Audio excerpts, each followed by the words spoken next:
It's Dr. Tennant's Verbal Highs. Let's start the show with Lewis Tennant. Here we go. Guests and interviews that you're looking for with creators, innovators, and so much more. For all episodes and further info, verbalhighs.com is the place to go. All right, welcome to Dr. Tennant's Verbal Highs, a conversational podcast, podcasted from Tamaki Makaurau, Auckland, New Zealand. Though with the increasing ability to go mobile, thanks to Rode and their amazing Roder, Australian microphone company, apparently very well regarded, renowned for their microphone technology. They've developed a wee desk that basically looks like a Fisher Price My First Radio console, but that simplicity I've since found is intentional. It's just amazing, intuitive, yet very deep piece of kit. Everything records to a wee mini SD. So going to Wellington to record going home, still say I'm a Wellingtonian living in Auckland when asked, going home for Christmas. It's currently the eve of Christmas Eve. Going home, doing some lovely Christmassy stuff with family and friends, and then recording a couple of episodes while I'm down to make quota for Season 3, 2019, Season 3. But it'll be much easier than when I used to throw this crazy old Alesis kind of proper mixing desk and so on into the hand luggage. I think I'll sneak this all in at the 7kg. Light too. So cheers Rock Shop for that. Before I get on to the guest, I was just thinking, I haven't spoken for a while about podcasts I'm listening to. They're just so constant and revolving. I thought I'd pull up my... I use Podbean for no other reason than I found it, and it seems to work well on... what's Samsung's OS called? On Galaxy systems. It hasn't given me any grief. My podcast showed up there. It must just aggregate. Is that the right word? It must fish. It must driftnet the internet for content. Anyway, so in the list, if you haven't heard White Silence, an orchestrated litany of lies, the famous line from the terrible Erebus tragedy, there's quite a good series from RNZ which revisits that years later, and it's a little bit before my time. But I was also unaware that even if it was of my time, I mean, I was born, but not of kind of born and old enough to receive information and retain it about the topic. I certainly remember the topic. The RNZ podcast kind of clears up a lot of stuff that was even blurry for people of age at the time. Conversation-wise, I have Alec Baldwin in the phone with Here's the Thing. Worth it just to hear his dulcet tones. Another good conversation show is Adam Buxton's show, which strangely comes up when you look at my show on iTunes with people also subscribe to it. I say strangely because it's such a big podcast world. I'm amazed it's found such a kind of disparate link. He recently chatted to Billy Connolly, which I see as holy grail, so that latest episode is up.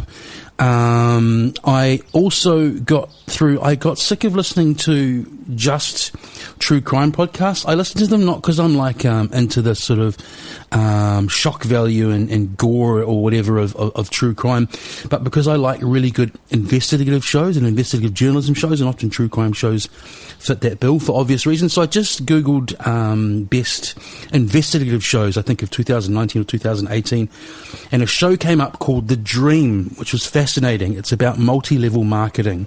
Okay, so if someone you know sells Herbalife or Amway or similar, or even if they don't, really worth a listen. There's all these ties. It all comes back to elites and power, I'm finding with everything lately.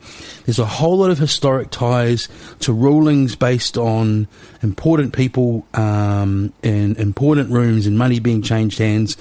The US government has a large hand to play historically in why multi-level marketing companies, essentially scam businesses, still operate with impunity. What else? Scrolling through 30 for 30. Here's a good example of great podcasting. I'm not a sport guy per se, but the 30 for 30 shows, again, are such great journalism. The topic doesn't matter. And I'm not a sport guy, like I'm not interested in sport. I just was not good at it and not really brought up around a lot of it in my retinas. So probably the most widely famous of the recent ones for 30 for 30 is they did a series on the creeper from the founder of Bikram Yoga, which is worth a look. That actually preceded the Bikram doco about that creepy dude that's on Netflix at the minute. What else going through? There's an old show called Microphone Check, which is fantastic. It's actually still going, but it's behind a paywall now. If you're a Scrooge, you expect all your content for free. There are older episodes. That's a really good artist-focused conversational podcast with greats of hip-hop, featuring as a host one of the dudes from A Tribe Called Quest. Is it? I'm going to forget his name. Shaeed Muhammad, is that his name? And a kind of very NPR-sounding co-host who's fantastic as well. She's great. They're a great pairing. But they talk to some absolute legends, trust me. Hotboxing with Mike Tyson is a giggle, but it's also incredible hearing a man who was kind of vilified throughout my childhood and teenage years, really reborn. But I better chat about guest. Thank you so much to Peter Urlich for gifting his time. I set up said travelling roadcast desk in Peter's backyard, the tweets of Tui and so on in the background there in Westmere in Auckland. Delicate rain on the umbrella above that we hastily assembled to be able to sit outside, and Peter was a peach of a guest. A lover, not a fighter. It was very much a bio piece. I've talked about how some kind of meander off into other topics, which is what they're supposed to do, but with him there was so much to pack in. We just stayed on track in a chronological, a biological sense, from childhood through to the dudes, through to pretty much beginning modern night culture as we know it in New Zealand. Had to touch on True Bliss, which I did. Got some interesting observations on that. And then through until now. Topics covered The Cure and Peter's very intimate link with the frontman. It's not as quite as salacious as it sounds. You'd have to listen to understand what I mean by that. That came about as flatting in London with a guy called Nigel. Everyone has to do something with a guy called Nigel in the UK.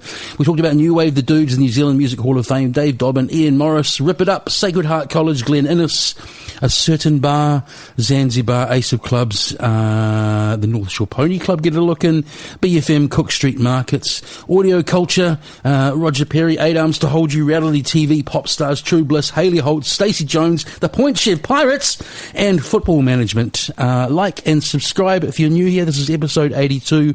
There are 81 other delicious episodes awaiting you. Verbal Highs podcast on iTunes, Verbal Highs on Twitter.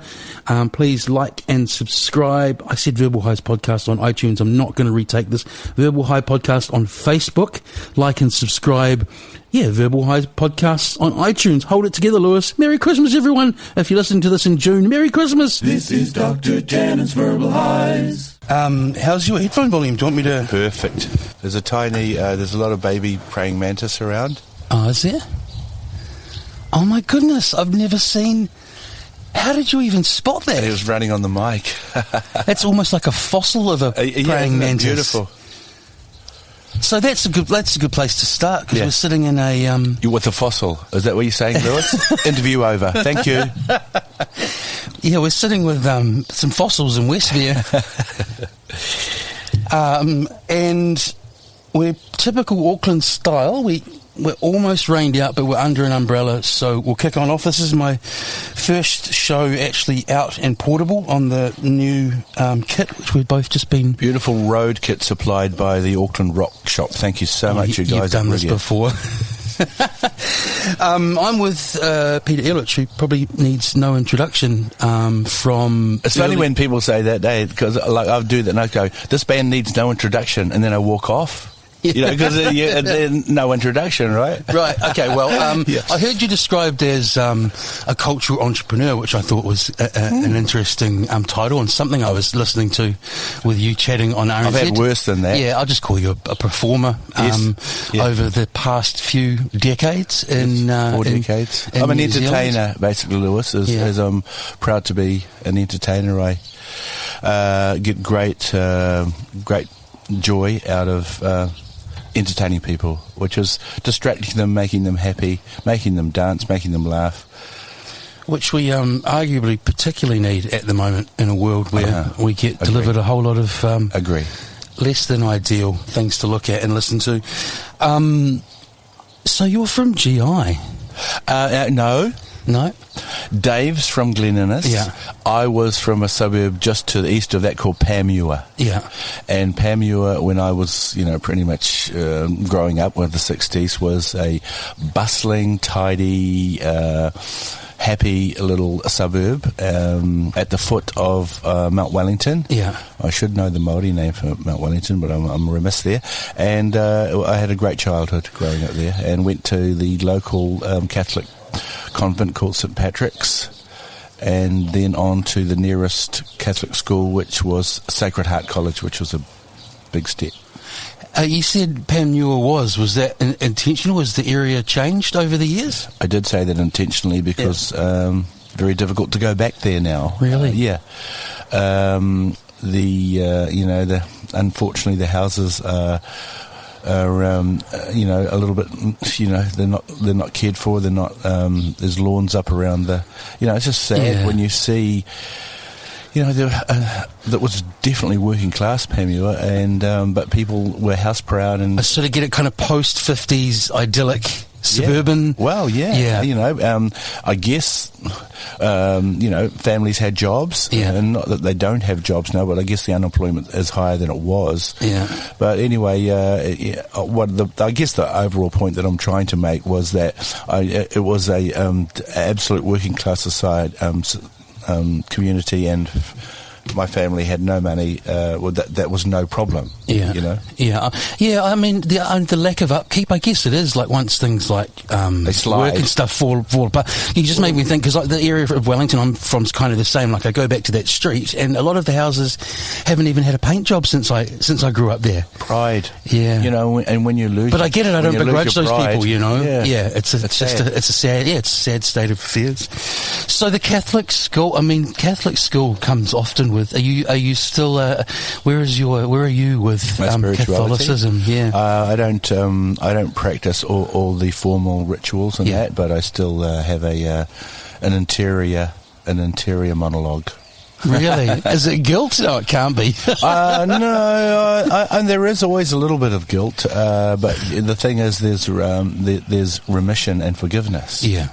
So if you're sincere about it, you can learn to accept that we are faulted. We are people who make mistakes, and try not to make them. Have remorse for them, and get on with life. Yeah. We're getting quite... Not whipping myself. We're getting quite... I know. We're getting quite deep quite quickly. But I was just going to ask, you must have had to, reconcile the religion, the practice versus what's happened in the church in the past, or what's come out, particularly in the last wee while. Are you serious? Yeah. We're going to go there? No, well, I'm not going. So the really, dudes. no, yeah. So at that time at Sacred Heart, there was. I only found this out last night. I was quite astounded that not only you guys, but there was just a line of just incredibly talented and well-known New Zealand music talent. No, I think it has to be purely coincidence because otherwise Lord would have gone there. Yeah, well, Well, yeah, it was fair. and She Hard would have been there, and 660 would have been there. But what it did was the talent that was there by coincidence all at once over about a 10-year period. The thing it was developed by two great music teachers. I thought it must be something like that. You must have experiences of your own. We had a great teacher and brought out something. We all remember one or two or three. Yeah. So, I mean, before you there was both Finns. Yeah, both Finns. The Chuns. The Chuns. Yes. And then was Ricky Morris. Yeah. So, it just couldn't keep going there, and the school I'm pleased to say has got a fabulous music department. They've got still, and they've developed a great music faculty there, and and long may it continue. Yeah, still close to my heart. Great. So you go back and do I do. Yeah, fantastic. So I've seen you doing. Oh, here comes coffee. Yeah. We both said it at my the same son time. Joe. Hey Joe. Oh, thank you. Cheers. Thank you. Oh, look at that. The guest gets the coffee first. Of course, he knows what to do. So I've seen you doing quote unquote press recently with it is press with Dave, leading up to the tour. Do you remember him turning on up at school? Like, did you guys know each other that well during those school years? Pretty much. Just Dobbin people? Pretty much. Dave and I started in the same year, which was the old Form 1, first year of intermediate. Yeah. And I remember him because we were in the same class, of course, and we went through.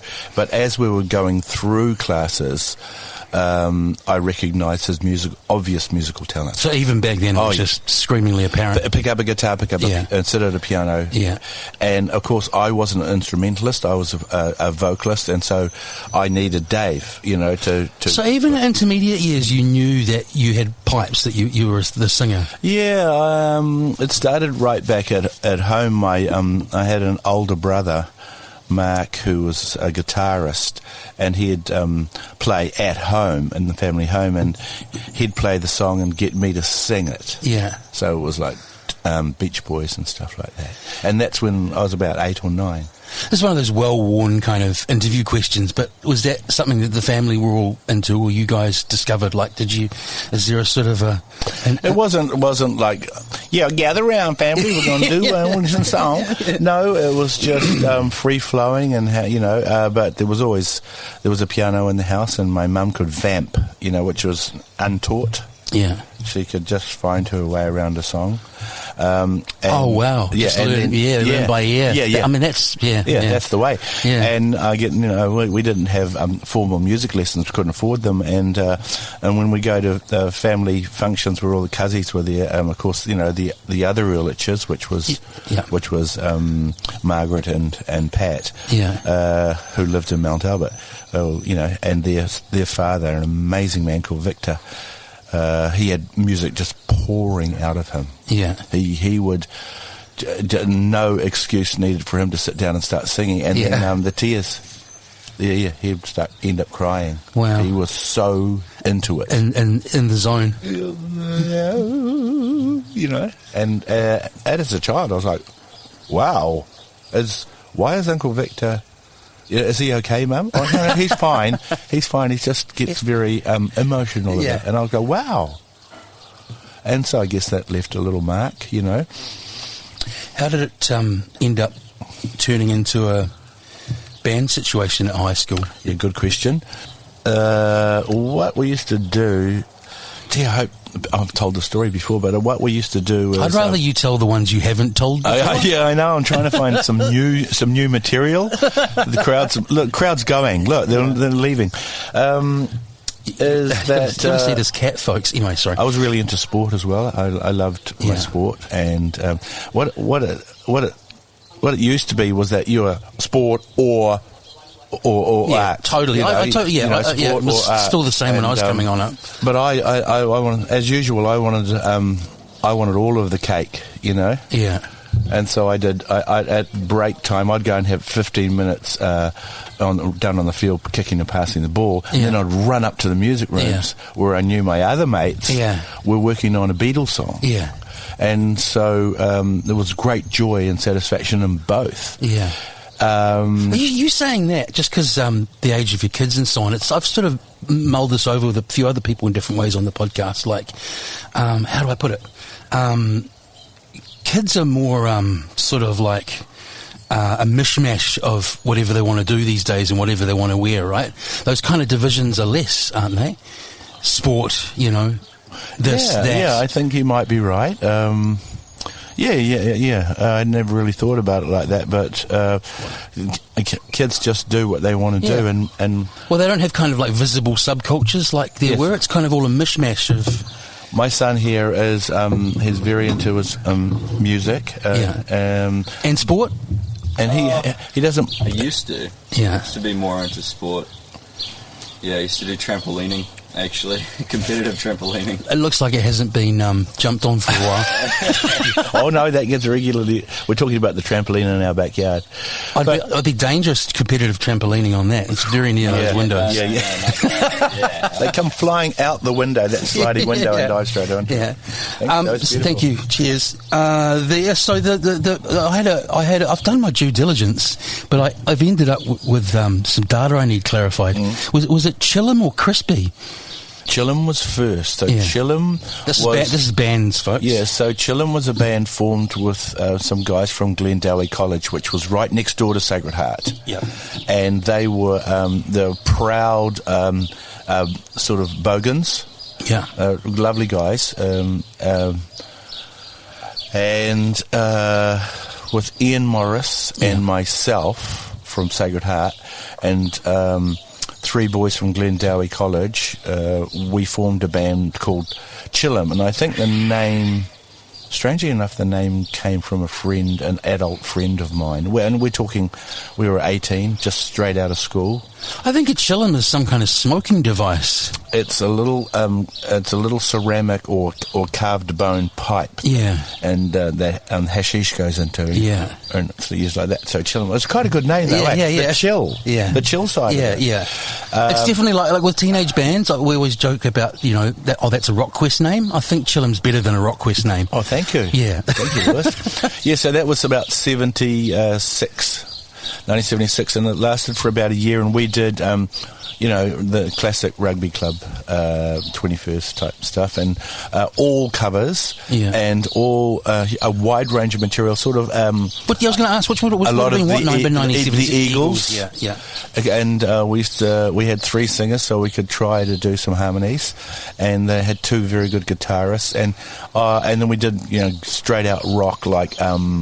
Those Eagles harmonies, I was just thinking, they're no mean feat, beautiful. right? They're beautiful. They're some of the best singers in rock. Yeah. So Chillum, and we had a great deal of fun, and Chillum was supported by a band of about, seriously, we had about 30 or 40 hardcore supporters, and they were V8 boys. Right. They all had some form of V8, or it was a car culture, right? Yeah. And I wasn't really car culture, but I thought this was good. So we'd pile into the cars, go after the gig, and they would come and, really support us. And were they a bit older than you guys? Sounds like it. Really? No, we were just, you get your license at 15, Lewis. Yeah. So, I remember that. Yeah. So, that was fun. And so I was kind of hooked then, even though I wasn't thinking I was going to be a professional musician. No, you're playing at parties and garages and gig events and anywhere. Yeah. And then, Crispy was just obscure at the end of last night when I decided I'd read Crispy enough. was a name, ridiculous name, and I wish you didn't mention it. It's with a K, everyone. The biscuits, like those apple flavors. It was the biscuit. Too crispy, I didn't know too right. I didn't know they existed back then. Yeah, okay. You dunk them. I remember getting your license when you were 15. I don't remember that crispy act. So the crispy was a name that we grasped at in a panic when we were doing one of our very, very first gigs, unpaid, a guest spot at an unlicensed nightclub in Auckland called Crofts. It was run by a legendary drummer called... I'll never forget what's his name. And is that his name? No, his name was... That's the name of your mix. Yeah. What was his name, the drummer that stood up playing? Benny? No. Morris Greer. Okay, good. He had a great club, and we used to go there, and you, unlicensed, so you snuck your flask in. Yeah. All fun. Yeah. All fun when stuff's kind of forbidden. You know what I mean, Lewis? Also, I think when everything's available. You're preaching to the choir. Yeah. But I think things were, I think, again, sort of then and now, things are a bit looser than rules-wise, for better and for worse sometimes, So they said, sure, you can do a spot. And we were like, oh, you mean we can? Yeah. In front of all of these sort of adults. You're still like late high school. Yeah. Yeah. And we were like, oh my God! He said yes. We're going to have to do it now. So we rehearsed, and while we were rehearsing that week leading up to the Saturday night performance, which was only about 6 songs, we haven't got a name. And then, like... What happened to... 100... No, Chillum is totally different. Okay. Yeah. So this is Dave Dobbin now. So Gotcha. you I was gonna ask made a that. big jump. So Yeah. Chillum disbanded because Ian and I and Dave decided... We convinced Dave, and I mean tortured Dave. No, Dave wasn't interested. Yeah. He was so shy. He was not interested in being in a... And we said, come on, you are so good. Yeah. You know? Yeah. And he agreed. So there was the three of us up the front, and then we had to find a rhythm section, and I think we had Les on bass and Bruce on drums. I'm not quite sure. But anyway, that was the dudes, and that was our first gig, and going to even driving to it, we were like, what are we going to call ourselves? And it was like, we love Crispies. So it was... Oh, that's such a cliche. That's so many stories of band names. Spinal Tap. No, but just that story cracks me up, because I've heard the exact words. I can't think of the bands. Oh, we like trousers. Yeah, we're the Trousers. Yeah. Stay Pressed. Now, that's a Rock Quest band name. Yeah, the Trousers. The Trousers, yeah. It's hard getting a good name. I didn't like the dudes. I didn't really like the dudes. I think... But it's growing on me. Well, that's what I think... What about the Beatles? You know what a I shit think, name that is? You know what I think about the dudes is... it's so perfect for the era. Like a lot, you've always got hindsight. You know what I mean? I think it's a great, and I think the music really suits the name. Yeah, ladies and gentlemen, the Rolling Stones. I don't know. I think that one's all right. What about the Red Hot Chili Peppers? Yeah, that's pretty good. I like chili. We've got different tastes in band names. Okay, I mean, but how about this? How about this? How about one of those? Oh, we just found it on the, like you say, very Spinal Tap. I mean, that's AC/DC story. It was on a vacuum cleaner, but what a great name. Yeah. I mean, and doesn't the look of that name suit the band as well? The logo. Yeah. Logos are important. So that's you, the gregarious one, like you said when you sat down, and as good a word, career. gregarious. Right. So the showman, and then, Dave, which I've heard him talk about separate to the band, is painful shyness. The painful artist. Yeah, to overcome. Yeah. I mean, that's a great pairing, right? Because I was thinking, I don't know much about Bevan at all. I know him. I was going to talk about Nice and Urlich later on, but it's a sort of similar pairing, really, isn't it? You're the one that I find. Yeah, that was a nod, folks. I find injured animals, injured artists, and well, maybe to them it's like, this guy's really injured, but no, it's a matter of perspective. And we'll back him, Yeah. And I guess you're right. Yeah. I never thought of it like that. Well, those those pairings work, right? Complementing opposites, or whatever they call it, and then you just play, right? The thing I spotted was, like any band that really gets their chops, the story is you guys just got out and fucking played, didn't you? Lots and lots of gigs. Anything. Yeah. Anything. Because it was we didn't so much need the audience. As anybody who's been in a functioning band will realise, it's a little bit like a gang, and you are a unit within yourself. If you're a good band, you it's great to get approval. Sure, everybody wants to hear a huge ovation, but really, the approval comes from within. And so if you went, hey guys, that was a really great gig, I don't care if there was a weak clapping. Right. You knew when you played well, because you're entertaining yourself. Yeah. And also, you're constantly trying to perfect something or get it like in the pocket, right. But it would have been shit if there was only 4 people at each show, though. Right? There was a few meagre crowds at the start. Yeah. But I think what people recognised in the dudes was, I guess it was passion, energy. Yeah. And I had the energy, so that was good to watch, and I was like really, really into it, as I still do. Yeah. And then there was the musicianship, because Dave and Ian were fabulous musicians, and then was a really rock solid rhythm section, and that. What a combination! Is what you need. So. I haven't looked at the liner notes. I mean, that's the thing. You don't want to turn up knowing everything already, right? Yeah. Well, in terms of the songwriting, was that? Really think about that. Is it all of you, or is it like more a Dobbin? No, more Dobb. Yeah. More Dobb was the Morris Dobbin, and we formed these things so early, so he was. It makes total sense. He was. And they worked pretty well together. Although you could tell a Dave song from an Ian song. Yeah, it was a little sort of like classic. any sort of great writing page. That's Keith. That's more Keith. Yeah. No, that's more Mick. No, that's more John. That's more Paul. Yeah. And so, and the thing is, I wonder, God. Hey, kudos on the umbrella. Oh, yeah. Like a little bit of rain coming down. Yeah. I wonder what would have happened if we had stayed together. Well, this is the other thing. Like a lot of 2 years. things that endure is. I was just about to say it was only 2 years, Only right? 2 years. And when you're that age, though, I bet that felt like a long 2 years. Oh, it was incredible, and we worked really hard. We were touring, a lot. Just tour all around New Zealand, literally the length of New Zealand, and come home, have a break. See your girlfriend, mow the lawns, and then our manager, who was very important, Charlie, just got a great new tour. Yeah. We'll leave on next week. Oh, he was a character of the era unto himself as well, eh? You had the quote unquote, the rock and roll manager. Bit of a Svengali. Steal him. Good word. Yeah. Did you poach him from a cafe that he was? Yeah, he had the Island of Real. Yeah. Cafe, and the Island of Real. Yeah, that's a good quote. bad name. I think it's a quote from one of the beat poets. Yeah. But Charlie loved music. He was a jazzer, and he introduced us to a lot of really great music, great jazz in the time that we were dealing with him. And strong coffee in a pre-strong coffee New Zealand world, right? Special coffees. Yeah.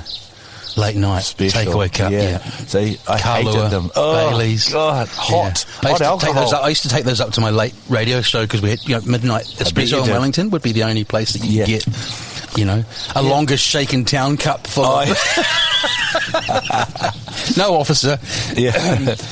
And then the other thing that I guess you really had to be there is when I read about the sort of musical, not snobbery of the time, but you had the punk scene. You had a bunch of you guys were basically called out by some for your rock and roll attitude, weren't you?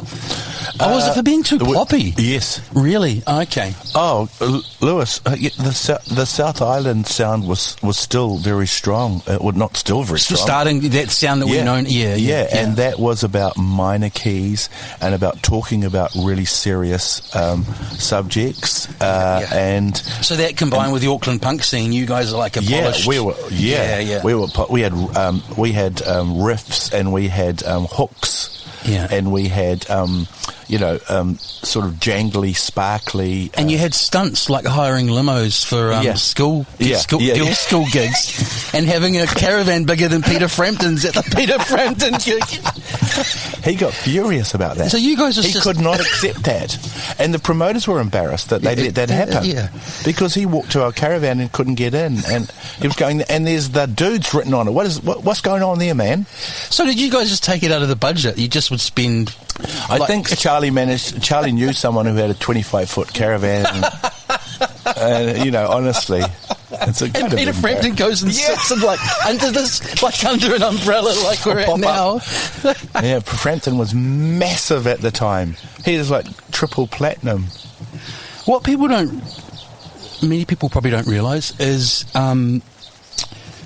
Bliss, which you've probably talked about 10 million and 4 times, actually came from wider frustrations about Australia, right? You guys did that classic and logical step of where we've got to this point in New Zealand. We'll try and crack the Australian market, and from what I can gather, you guys just didn't like it.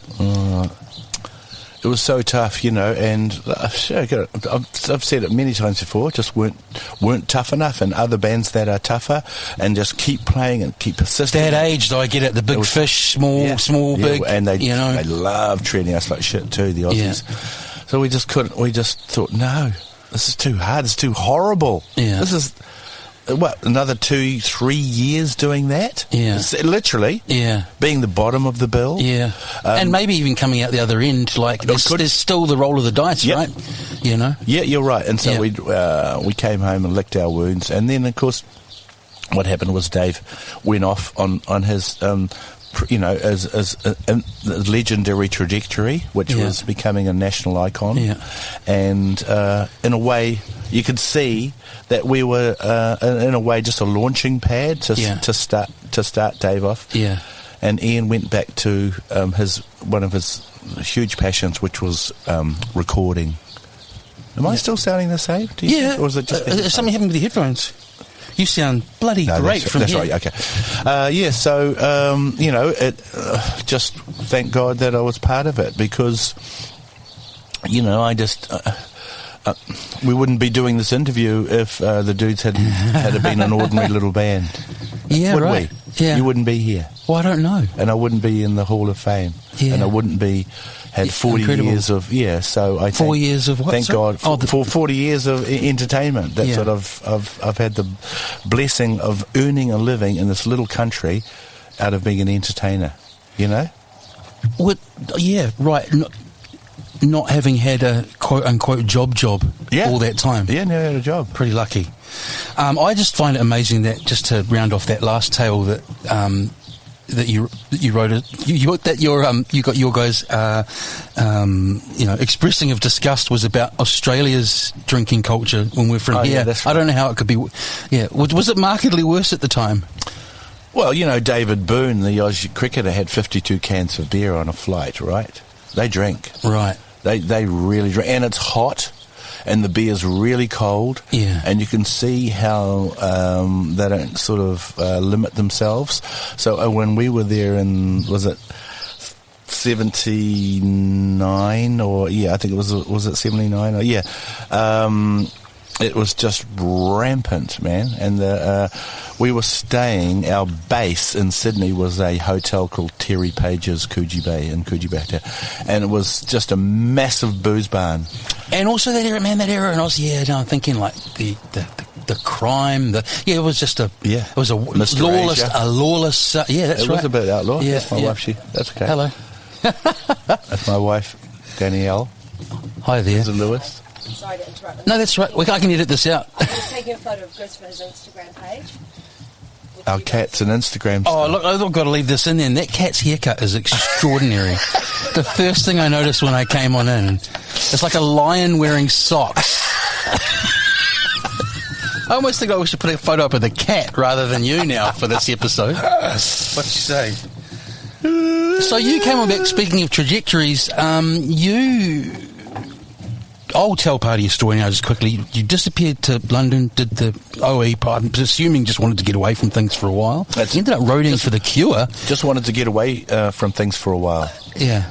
That's what I wanted to do. Yeah. Oh, did you just say? Yeah, that? Sorry, I just fill in a bit of your story, and then bizarrely, I went to London, geezer. I loved all the music that was coming out of London. Okay, well, we'll talk about it then. How do you meet The Cure and end up roadieing for them? So went with my girlfriend to London pretty much straight away. I think we broke up in March of 1980, and I think by June of 1980 I was in London in a flat with a guy called Nigel, and Nigel was worked for a big sound company over there, and one morning he said, what are you going to do? And I went, I don't know. I was just a Kiwi boy, doing OE. Yeah. And he said, there's a gig going if you want one. And I went, like doing what? And he said, roading. And I went, oh, for God, how would I?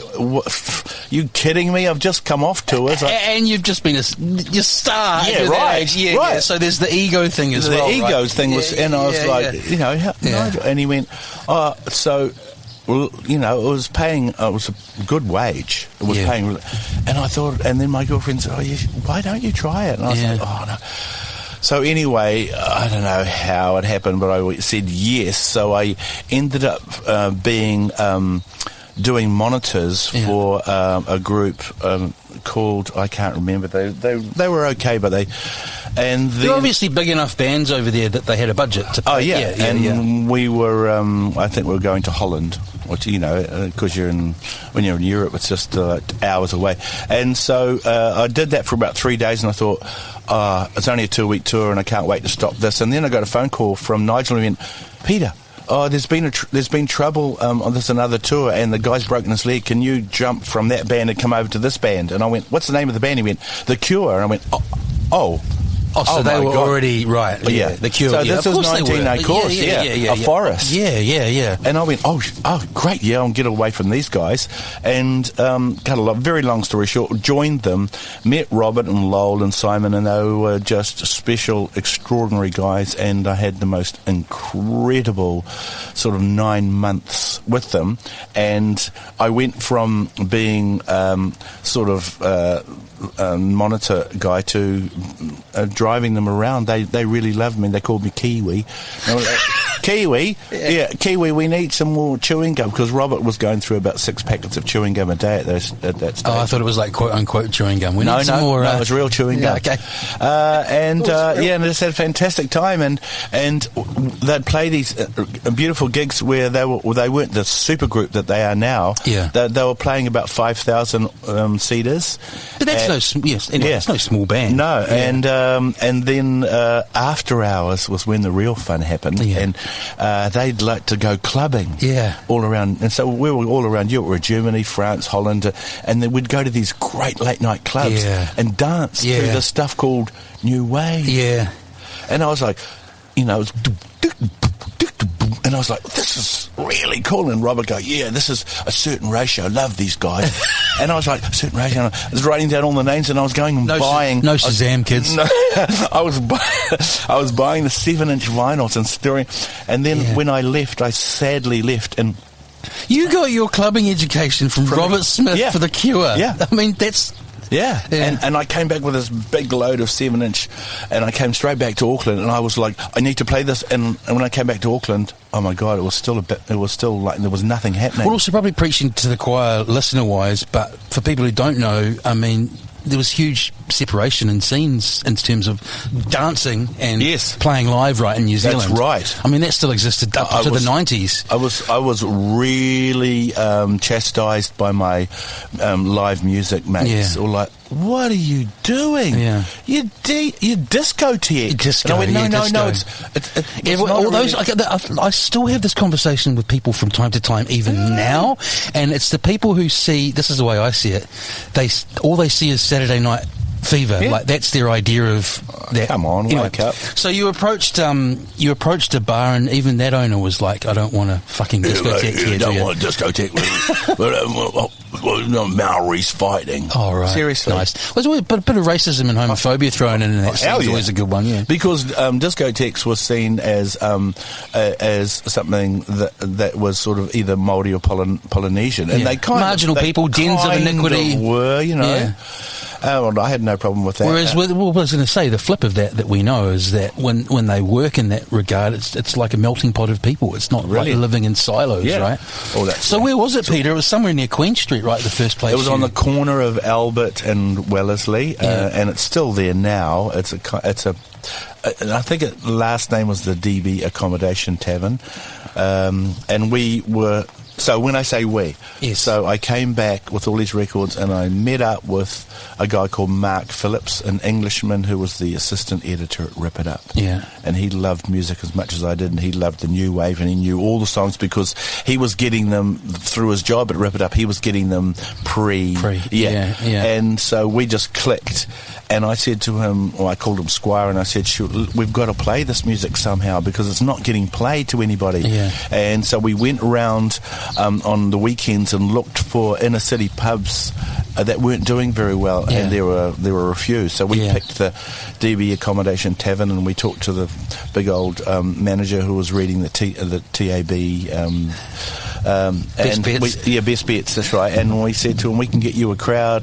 He gave us a month's trial, and on the first night, through our friends and stuff, we had about 50 people. Yeah, that's how good promoting starts. Yeah. Friends and whānau. And then by the end of it, we had literally a queue going around the block. Wow. Because people heard about a certain bar, and they heard about it was the place to be, and you heard all this brilliant new music. Yeah. And it was one of the things that I'm most proud of. Well, I mean, you kind of, without blowing smoke up your ass, you kind of kicked off modern club culture in New Zealand, right? Yeah. So, and what? Oh, and I've got to ask something Lewis, else. Yes. Is that it was on a good night we'd have, probably 400 people squeezed into this bar. It's quite a big bar. Yeah. But you'd look and there'd be Rastas, punks. Exactly what we talked about. New wave, you know, and they're all together. And I was like, look at it. And sometimes there was a little bit of tension, as you would get, but it was, you know, never anything serious. And what were the laws like licensing-wise? How late 11 could you o'clock. go? 11 at night? 5 to 11, a bell would go. Oh, my next question was it a sort of, I was going to go, was it a bell. kind of Dixie's kind of scene, but if it's 11 at night, it sounds like it. No, and people we just- all poured out onto the footpath and went... No one was doing afters then. Come back to there was mine. no licensing, and the clubs that were going weren't playing the music that the people wanted to hear. 5 to 11. The next step, late night licensed club. But post 40, I kind of 5 to 11 could kind of suit sometimes for me now. 5 to 11 on a Sunday, but yeah, but yeah, no, that's crazy. And then the next place, so that place stopped because we kept it going for a good 2 years. Yeah. Oh, 2 years. Yeah, it Goodness. was about 2 years, and then we found our own nightclub, in which a place in Fort Street that wasn't doing very well. So Peter, that's what we used to do. It makes sense. So over that 2 years, Peter, like you were deriving you were living off that was your gig. Amazing. Door taken. Guess how much? $1. $1. Yeah. And you get I'm going to put it adjusted for inflation when I get home and see what that is. And if the Inland Revenue is listening to this, I did pay my tax. Bullshit. So this is the next place. I think there's a statute of limitations. I hope so. Is it 20 years? Anyway, it was just, again, the time of our lives. We were DJs, people absolutely following us, loving, appreciating. That's what it was. Did any of your grumpy rock dinosaurs turn and come and go, yeah? No. Oh. I still, it was serious. They really were pissed off because at that stage there were people were starting to lose gigs because it was too expensive to put on a band, whereas the DJ was cheap and the people danced and I still maintain, like I said before, I think that American, like that well-told story of that hatred of disco in America kind of spread here. You know, the guy that burnt the records and all of that. It was a really narrow view of what music to dance to was. So the next spot, which we were about to chat about, was you moved on to. Was that the 6 Month Club? No, we the place in Fort God, Street. You've got a good memory for a timeline. That we opened was called Zanzibar. Yes, and it was fabulous. And each one of those, well, you went into you did it somewhere. Existing publican, Door Deal. He was a club owner, Clive, and he had a really cool spot in the height of the massage parlours. Yes. Oh, club license, so you could go to 4. Yeah, 4. Yeah. Fantastic. Yeah. All of a sudden, our income tripled. Yeah. And people coming and going. Yeah. And that was fantastic. And people who have memories will know that Zanzibar played a really cool. It was kind of the start of R&B. When I don't mean hip hop, I mean I know. Yeah. A soul dance music. Yeah. And then it was just a succession of places from there where we didn't own them. Yeah. We just had a door deal. We'd take the door. And then we saw that the lifespan was short because people were, it was like trending. And so we'd leave and go to a new place. Were you trading on your success and charging $2 at that place? It was $5 by then. Oh, my goodness. So it quintupled. Yeah. Yeah, gone to Lightspeed prices, and that's when we bought all the big houses and helicopters and no joking. Yeah, got a hold of that caravan with Peter Friend. Yeah. So the next place was. Why am I going this timeline? Yeah, well, the next place was there was a 6 Month Club that you got. There was the idea of a space that you have for a while. Brilliant idea. Was that the first one you guys commandeered yourself? Still a fantastic. No, we did go into a proper 50-50 partnership with the great Sir Philip Warren. Yeah. Phil Warren was a legendary promoter, and he was he was an older man. Yeah. And he had a beautiful building, which is now where the Aotea Centre stands, called the Ace of Clubs. Yeah. And it was cabaret. Had a big stage and a beautiful bar and everything, and Diamond Lil would operate there, who was kind of like a bawdy live show with dancers and stuff. Right, very of the era, right? Oh, very of the era. Yeah, and of course, cloud of cigarette smoke above. Yeah. Yeah. And And so that ended because because, as I said, the aforementioned AOTS Centre was about to be built, so they didn't. They were told that their lease was ending. Oh, yeah, because I'm not a Wellingtonian. I thought as you were saying that, I can't even begin to picture that spot Cook without Street the Markets. AOTS Centre there. Cook I'll have to go Street home and Markets, Google yeah. it. Is there good pics? There must be pics online of that era. Audio culture. Yeah.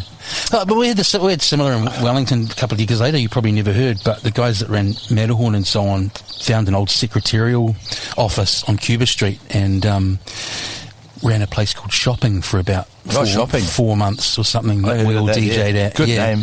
Well, it was because there was the only bit of lettering left from the whole area before it was knocked down was Shopping. Oh, yeah. that's great. Yeah, we went in there Wellington's and cool. we went in there with I remember because I did some labouring in there as well. It's like, here's a bunch of discoloured paint. Just paint the whole place that colour. Yeah. Turn the lights down. Yeah. Bar That's made right. out of wood. Lights. Huge sound system. Lights. Great acts. Good DJs.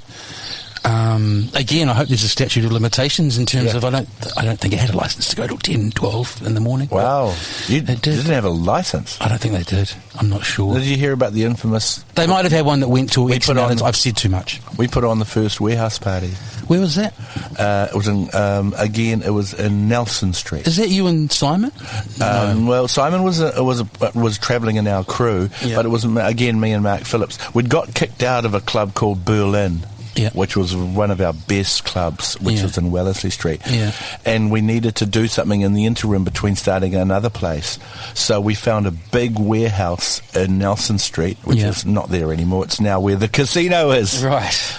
In the middle of Auckland's just a dog's breakfast these days, man. So we thought, let's put on one of these warehouse parties. Yeah. So with big roller door entry. Yeah. And it was just a huge space, and we just got 44-gallon drums and put wood in them and lit them so Nice. that they were like braziers. And Yeah. we had Roger Perry playing this massive sound system, Yeah. which we hired, and we had set up our own bar. Is this Idiots! And of course, we just got told, because it was such a small community, that Yeah. the guy that kicked us out of Berlin told the police. You're right, and you got, We got busted, and we went to court.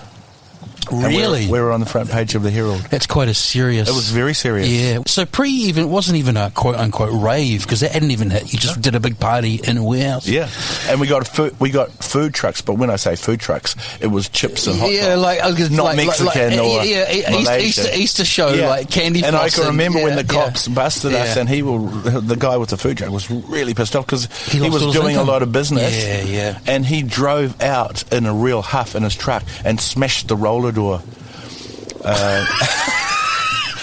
We're doing a movie about this, you know that. So what did you guys... I mean, I don't even know. The cops diverse. I mean, poured that's in. a serious... Fucking with licensing is really serious. Very serious. We had a cop came in with the pips, Yeah. which means he was a commander. Yeah. So he came in and he said, It's almost like messing with the tax department. who's funny enough. responsible? Yeah. And I went, oh, shit. And I said, I am. And he went, who else is with you? And I went, that guy there. And he went, outside. And we stood for about an hour just outside waiting. As all these people, they interviewed every person that was there with little notebooks. Right. And we had some colourful characters there. And one guy, they said, occupation, and he went, superstar.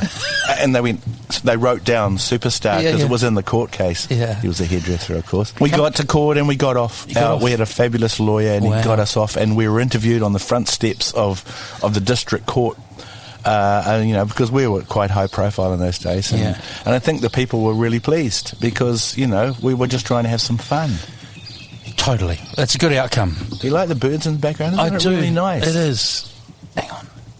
What are they? You get tui and stuff around here too in the Yeah, city. yeah, tui, really, yeah. Amazing. There were everything disappeared the whole time. I grew up in Wellington. Look at the Pohutukawa flower. That's beautiful. Isn't that Very gorgeous? much of the year. Yeah, 80s through 90s. You'd never see any bird like tui in Wellington. We get Kiru. Well, what's happened is they've the Karori Bird Sanctuary opened about 10 years ago. Bravo. And now you see stuff in my grandmother's backyard that just wasn't even in those suburbs when I grew up. We should tweet that. Yeah, so you and Simon Greg, that's a really enduring friendship, right? I just spotted that because I saw Going a to photo lunch of you with him guys today. I saw a photo of you guys on Facebook mentioning said friendship. Yeah. Talk a little bit about stuff you guys have done together, like project-wise. Yeah, we formed a record label called Ha, which was a famous James Brown utterance. Yeah. And we put out lots of compilations. Yeah, and I've forgotten how many compilations I've put out now. Together, either with Mark Phillips or Simon Gregg, we put out the Room Service, and we put out. You put out a really early compilation of dance 8 music. Arms to Hold You. But One of the proudest things I've ever done. Wow! So when I read, would you drop that song in here? So was it a New Zealand compilation of overseas hits that were doing well here? Pretty much like Nice and Urlich did, Carrying On. Yeah. And people, I've got to say, some people think it's not true. Nice and Urlich did not compose or produce any of those tracks. We selected tracks that we I understand loved. with that one totally. Yeah. I just wondered with the early one because it's a little bit before my time. 90s before pop stars, which is a whole interesting phenomenon in itself. Oh my God, I forgot about that. Before pop stars, there was a gap in your timeline. I just imagined, 10 years of, what's the expression? Burning the midnight lamp. Did you just take a bit of time off for a while? Can't remember. You've got a gap of about 5 years. I was in an asylum. It's drying out. Yeah, late night. I mean, enough said, right? Did it get to a point where taken a huge toll? I'm being serious now. As my wife will testify, you're thrashing yourself basically because you get so excited. Yeah. And it's like, 3 in the morning and you should be going home and you're just like, you've wound yourself up because as a performer, you use huge amounts of energy to get the party going, and you use other things to keep you going. Totally. And then as a result, the next day you suffer. And I think your brain cells, I've destroyed quite a few of those, but thankfully, I've still got enough to put 2 words together. So I'm serious now. It does take its toll, and I know a lot of people that have been more affected than me. Absolutely. Yeah. So, pop stars. LSD's the worst. LSD. Yeah, I mean, I've heard. I've never taken it myself, but I mean, that's a. Don't say I. It's a friend. I think the more honesty and openness we have in this world, the better. You're right. Trippy drugs are not for me. Get excited drugs for me. Yeah. Yes. How's the coffee? Great. Coffee's good. I'm far more excited when I got here. Yeah. So pop stars, I mean, that just came out of the phenomenon blue. unto itself. Yeah, and I wanted to ask. I don't know how much you had to talk about it ad nauseum back when the show was on and stuff, but I think there was some confusion back then. Obviously, it was the sort of genesis of reality TV, for better or for worse. You were a character, right? That was the whole idea. You were not. You were Peter Urlich. That's an interesting question. Yeah. Because you've got a really good point there. Because pretty much I just played myself, and I got to tell you that what happened. Like the producers tried to engineer situations, but in a funny sort of way. It was reality, and it didn't go according to plan. Yeah. So that was fantastic. Yeah. And as far as my role, which was the manager Svengali type character, I only did what I would have done in any situation. Yeah. I knew what had to be done. Yeah. We had to get as much hype, profile, and and excitement built around these girls, which wasn't difficult because it was the first time it was ever done, and young girls who were following the band just went literally crazy. Yeah, they'd scream and it's Travelers. I had an odd moment where at that point in my life, and well, just for a whole lot of reasons, I should not really demographic wise have been in a True Bliss audience, but it turns out that one of the band members, her older brother, is one of my nearest and dearest old friends. So I went to one of their shows, and that was it. It was Tween Madness. Yeah, it was Tween Madness. It was somewhere like, I can't even remember where it was in Auckland. It was a huge town hall. It was somewhere huge, and it was a real phenomenon. Yeah, so it was it was a lot of You're fun. about to ask. So, Erica's older brother, my friend Jeremy. Yeah, yeah. So the thing is, so there is like that. Yeah, I guess the question with that, on a sort of ethical sense, is they weren't being led down the garden path. I mean, it was a show. They were being led down the garden path a bit. Yeah, and they helped lead themselves down by being slightly naive. But they're still famous because of it. I was going to say, I'm not critiquing the thing at all. It's really interesting to watch. Yeah, the other side. The proudest thing I did. They've all got profile. The proudest thing I did in True Bliss was keep Joe Cotton in the band. Because they didn't want the girls. And they didn't want the powers that be didn't want plus size girl in the. Crazy. And you could. And I went, no way, she's fantastic. Well, you could. As I say, I don't want to get into rating what they've done from then onwards, but it's clear that she is a complete talent unto herself, and Absolutely. arguably has been the one that has recognisably gone the furthest, and a very special personality. Yeah, so that was good.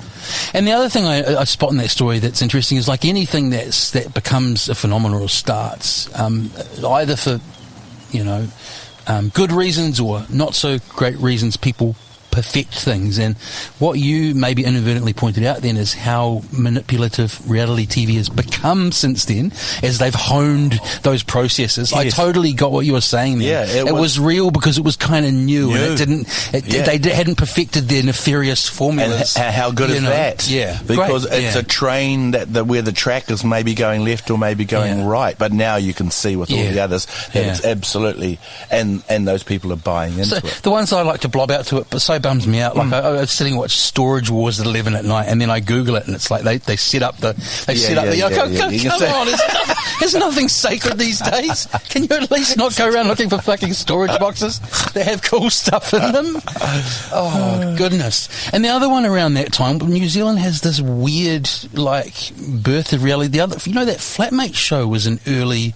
We had a show in the 90s called Flatmates, which is kind of the seeds for Big Brother. So we have a strange between pop stars and. Do you ever see any of those? I was going to say girls, fully grown women anymore these days. Oh yeah. We're still close. Erica's partner's an extraordinarily successful international stuntman. Yes. Yeah.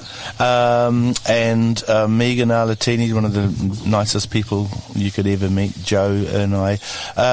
Carly is doing her own thing, and she always did, and that gave great dynamic to the show because Carly said, I ain't wearing those shoes, and good on her. She wasn't going to be styled by anybody. Yeah. So they're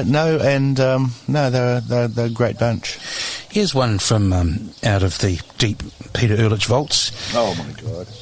Oh shit! What is not the adult movies? Yeah, he started nervously picking up foliage. Dancing with the Stars. Oh, you know what? Last night I was like, because I wasn't in New Zealand then, I was like, hang on, so Hayley Holt and Peter Urlich. I was like, this is a testament to Hayley's talent. I was like, don't they normally have a pro dancer in that celebrity? And then I realised, amongst everything else that she's good at, she's a trained dancer, champion ballroom dancer. And apparently you guys it was a great dynamic on the show. Yes, we fun and we're still remain dear friends. But you had 6 left feet. Yeah, it wasn't. I only got to the third round. I'm a much better freestyle. I've got rhythm and I can move. But when you have to do left, right, three to dip and go, and I was learning it monkey style. I was trying to remember it as opposed to embrace it. Yeah. And I still take my hat off to all the people who have done well, because it is the toughest thing I've ever done. I was terrified. Really. You're standing in the behind this curtain, and Jason Gunn's going, and now, ladies and gentlemen, we know him as the lead singer of that, and you're the 5, 4, 3, and you're thinking, oh my god, what's the first step? And Hayley one time slapped me on the face. She went, put yourself together. And I was like, and you go out there and you just in front of the whole. Oh my god, she had to give you like a get your head together slap. Because she could see on my face that I'd gone into the zone. Yeah, so that was really tough, and I wish I'd have done better. I would have loved to have won it. I have a really real affinity for her. Like in terms of, I just think she's such a broad talent, and she's sort of an unsung hero of New Zealand. Yes. And you say you have an enduring friendship, which is great. Yeah. God, anything's better than that. Watching that 3 morning malarkey. So her and John Campbell are a breath of fresh air. Aren't they? Let's talk radio, Peter, because that's where you and I love radio. Similar trajectories. You've gone BFM George, haven't you? Or is it BFM George, BFM George, BFM George?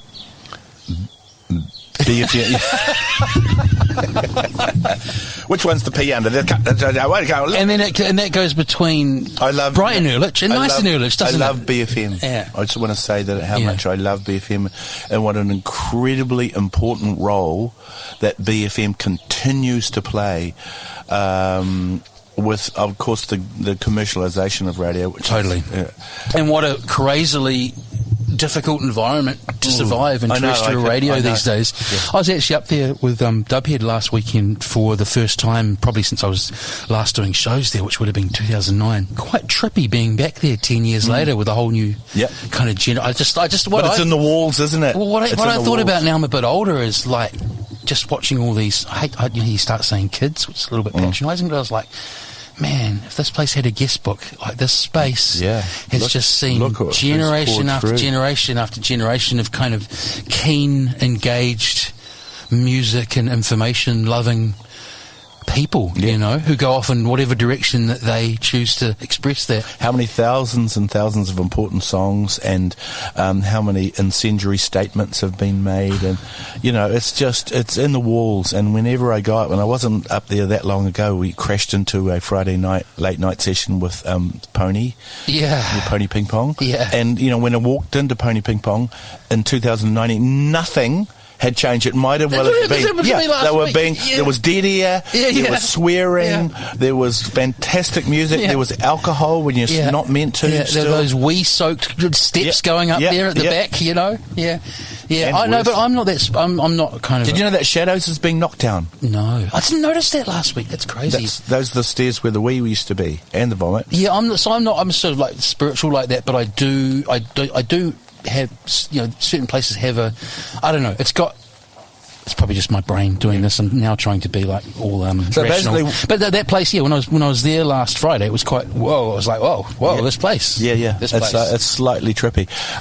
And so what I've tried to do is, and will I continue to do, is have a radio show, because especially when I'm travelling, when I hop into the car or something, I need to push a button and hear good radio. Look, the music side of it, I'm lacking in my soul diet, but this is my kind of expressing it, and that's important. Yeah, because I was doing bass for a while and enjoying it, but I sort of need a balance of talk and putting on music I like, and I was just doing it one day, and I thought, man, I was so into kind of doing mixed shows for years and years and years, but at the moment I think I'll leave this to like a younger cat who wants to step on up, and now I just travel the world talking to interesting people, Peter. Great. And you're at George currently. What I'm kind of getting to there is, I sort of jested about going back and forth, but what makes that occur? Just circumstance, or is that like a strategy on your point to do a couple of years here, a couple of years there? I hadn't really. Where the wind takes you in terms of. I suppose what happens is you may tolerate something for a while, whatever that may be, and then move on. But I tolerate. Currently, Bevan and I. Are still doing Nice in Urlich on a Saturday morning at George, trying to keep a tradition of a Saturday morning Nice in Urlich show that's been going since 1997. Yeah. Isn't that incredible? It's amazing. That's incredible. Yeah. When you think of time spans these days, not many people can keep something going for 5 years, let alone 10, let alone 20 plus. So even though we've had different studios, we've put that show out. And there's incredible amount, and I've got to say this, incredible amount of love that comes to Nice and Urlich for whatever. I guess it's the combination of me and Bevan's music and my talk, and people just they send us these texts that you're like, oh my, look at this person's written. You think, wow, it's really touching. Yeah. And so you think, well, I can't stop this. Yeah. Because look at that person from Karori wrote. Yeah. I'm just so lucky and blessed to have been on the end of that appreciation. You know what I mean, Lewis? Yeah, absolutely. I felt that I did breakfast for a while in Active, kind of Wellington's version of B, and some of the things that people say to you privately or out, people you don't know, and Mikey you never know. Mikey said something that really struck me about that I hadn't thought about with just that particular slot, like 7 to 10 in the mornings. Okay, he didn't say this to me, I heard him saying it somewhere publicly. A lot of people that time of the day won't even let their partner into their life. They're grumpy, or they jump in the car, they head down.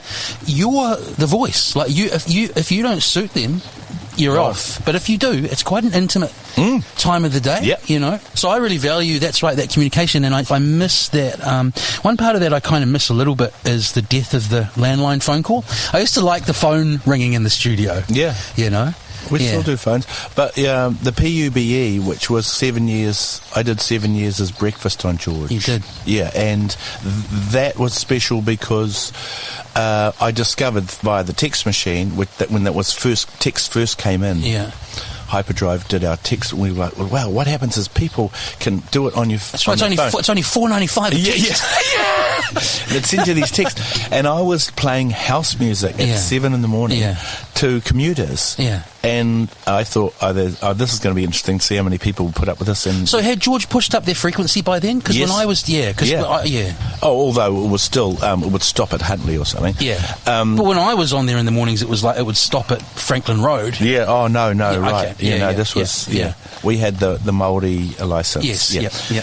And people would send me these texts going, "Hey Peter, I drive to this terrible effing job in Penrose. Yeah. Well, I hate my job. Yeah. And the only thing that gets me there, and you think, wow, I am doing a service for people. Yeah. And I think you need to hold on to that. It's not the slot I'm born for, and so sometimes when I had to get there at 6 or 7 a.m, when I've done that show, you kind of need that yourself. I'm speaking for myself, because sometimes I just like, I don't sound like that on air. I'm a box of fluffies, but just getting those messages, it's like we're all in this together. It's 7 a.m. after all. Or at least put music on till 7:30 and then talk for the first time. I was going to just ask about... oh, look. What's that? Point Shift Pirates. Well, and of course, and the Warriors. I have a love of league that. So everyone, we need to explain this. So you are the manager. No. For the Point Shift Pirates were in serious trouble. A very, very old and respected club, but the players' roster had fallen away to the point where they couldn't get enough people to field a team in the competition, and so they called upon two of their most famous players, Stacey Jones and Arwen Gutenberg, who are Kiwis, played for their country, to come back and get the team back on. And so they came back in 1 year, and they asked me to be the manager, and I was like, I'd never done it, and except for in True Bliss, but right. They go, we saw you on True Bliss. We saw you on Popstars. I never thought we of that. We saw you on Popstars. The manager. Yeah. That's very good, Lewis. And so I did, and came back, and I was thrown in the deep end. And guess what? What? We won the competition that very first year. Okay, quickly. We came from 14th.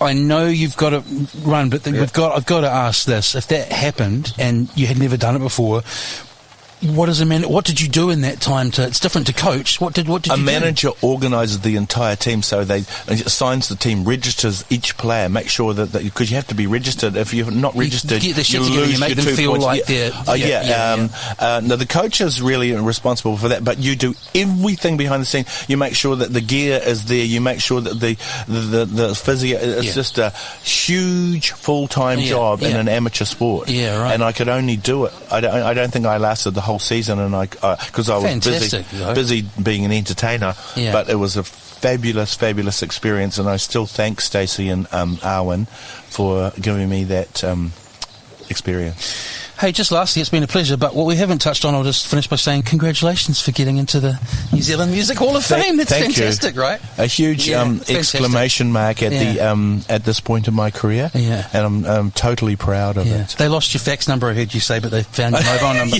All right. Cheers, Peter. Thanks, Lewis. I want to say, it's been fun. Great. You made it fun. I enjoyed it. Yeah, totally.